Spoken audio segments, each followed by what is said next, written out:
Okay, hi everyone. I have an interesting topic I thought about yesterday. I actually recorded this yesterday at a beach, but then the face was not facing, and it was sand and sunscreen and sweat, and I was just like thinking about what to record. So what I want to talk about is how did your city affect your transition, or how is it now affecting if you want to come out or you do not want to come out? Is it something that's stopping you, hindering you, maybe making you pause on your decision of like, should I come out, should I not come out? Because I have been thinking about this and I'm realizing, like, okay, I live in a very safe city, I would say, for LGBT people, but I have lived in places where I'm thinking I would not have come out if I could remained in that one city, right? So I live now in a city called Vigo in northern Spain, right next to Portugal, which is pretty small. It looks really big in size, but it was actually a bunch of different towns that got connected together, and now they just call it Vigo, which is kind of cute. But Vigo is kind of boring. There's nothing happening, but there's a massive LGBT movement. I would not even say massive, but on the women's side, female, biological female side, they have a little bit more freedom into becoming whatever they want to become. And that's actually very good and very happy, alegre, a verlo. Pero on the other side, I haven't really seen much feminine energy from men. Like, I haven't seen gay men with makeup. There's maybe one street where you could see the queers hanging out, but you can count them in one hand. On the other hand, you could go to any bar, any restaurant, ride a bus, and you will see more of a masculine women with very short hair, bulkier body, zero makeup. And what people explain to me is that the culture in this city is that, well, in the past, a lot of people moved to the New World, to the Americas to work from Vigo, Galicia to Argentina mostly. And the women remained here and took care of the land, took care of people, took care of society, and they pretty much realized that, well, we don't have time to just be cute, we could be, but like it's efficient to take care of people.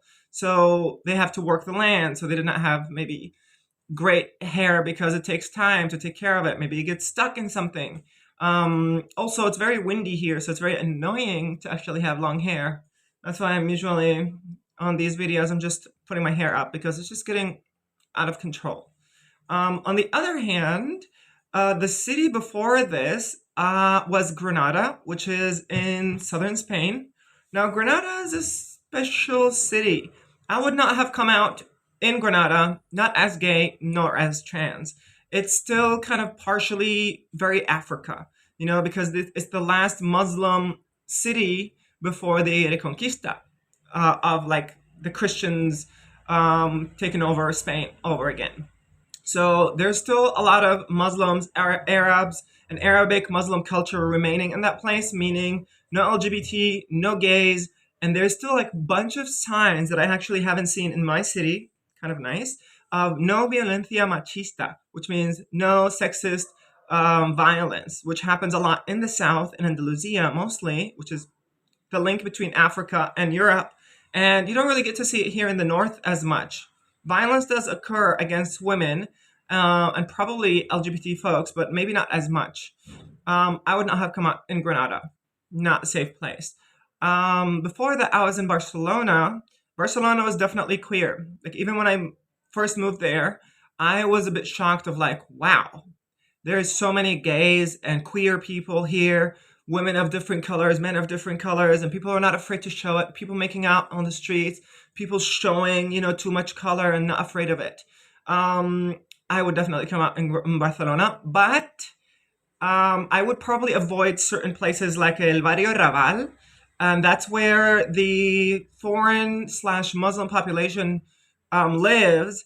And they attack a lot of tourists and anyone who's an outsider. Meaning, if they have you looking like shiny and bright and different, means you have money, you have something to offer. Thus, you also do not look like one of us because you're gay or feminine or trans, because their culture doesn't allow those kind of things. So eventually, not a good place.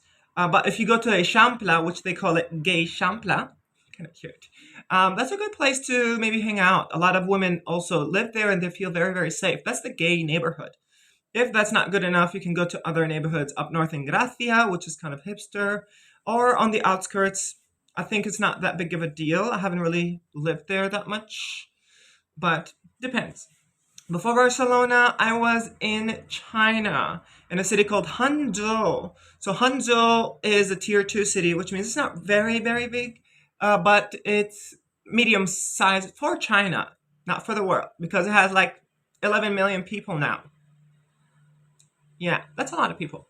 But it didn't feel like a city, one, and due to the Communist Party, you could not look different. Now, I was a foreign, and at the time I presented masculine, so not a big deal. But you could not, you could maybe be gay, but you could not look gay. You can be trans, but you cannot look trans. Right? So once they see that you're clockable as gay, trans, or queer, you're out. All they care about in China is everything needs to look okay. Everything needs to look normal, right? So this is why if you're gay and you're at home having orgies, no one cares. If you're gay and you're outside holding hands with a guy and making out in the street and kids can see it, that's where problems arise and that's what they do not want, right? So China would not come out in China. Before China, I was living in Athens, Ohio, where I spent a long time. So Athens is a very small city in Ohio. And Ohio is like a blue state. No, it's a red state. I don't know, I forget the colors. It's a Republican state, pretty much. Donald Trump and all this and that. So I haven't seen many people who were gay to begin with. I haven't met any trans person in that city slash town. It's town, it's not even a city. And I haven't seen any gay bars. And in that area, when I lived there, even though in the States and in general in Ohio, it's safe to be, it's still not safe in some cases because the whole point of it is like if you stay out of trouble, no one would mess with you. But sometimes the trouble finds you. Like, you're standing in my way. How dare you? And they will mess with you just because of that. Because, masculine energy, a whole of the United States is very masculine, and I don't really like that. But Athens, Ohio, it's a big no. No, no, no, no, no, no, no. Before Ohio, I was in Fullerton, Orange County in Southern California. I would definitely concur that that is a safe place to come out. One, it's because no one walks, so you actually drive everywhere, so you don't have to socialize on the street with strangers. But on the other hand, there's a massive queer community and queer spaces, clubs, bars, hangout areas.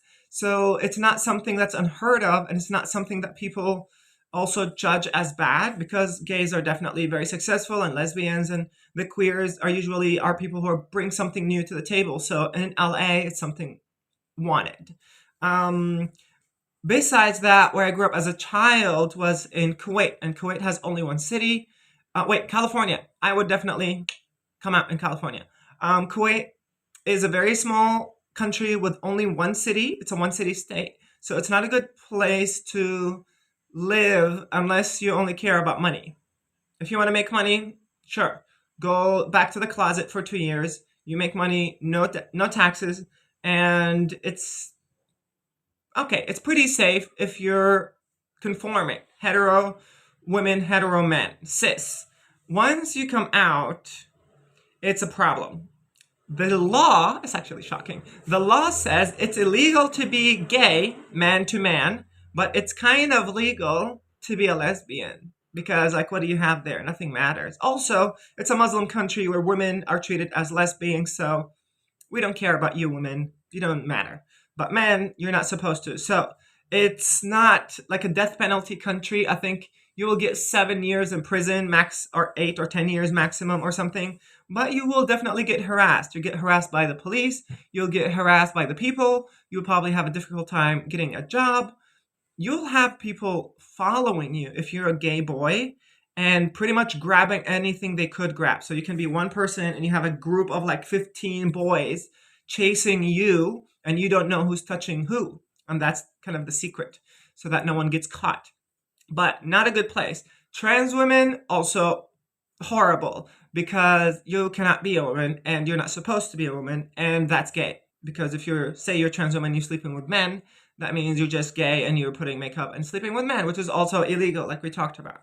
So, no. And that actually caused me a bunch of drama.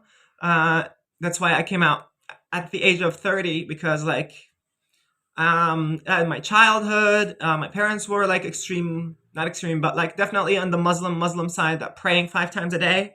So that was not helpful. I remember my dad saying these people are sick and they need to be treated or need to be eliminated because, and he said, if I have it, you just have to eliminate it when they're young. So I had a lot of stigma of being gay and LGBT, and I never even heard of the term trans. I heard of like the term she male, which is a bit different, which technically means in that area of Kuwait, it's a person who transitioned from male to female, but they usually keep their package between their legs. And I don't know if they take hormones because there are no hormones in Kuwait. They do plastic surgery, or they look like women, but they have certain parts, right? So those are kind of a thing. I knew that term, but I did not click with that term because of like the package part. And I've talked to some of them on Tinder, I think, for like a very short period when I was there. And it was a bit weird because I'm like, I don't care if you're a she-male, but then all they cared about is like sending pictures of your butt. And I'm like, what?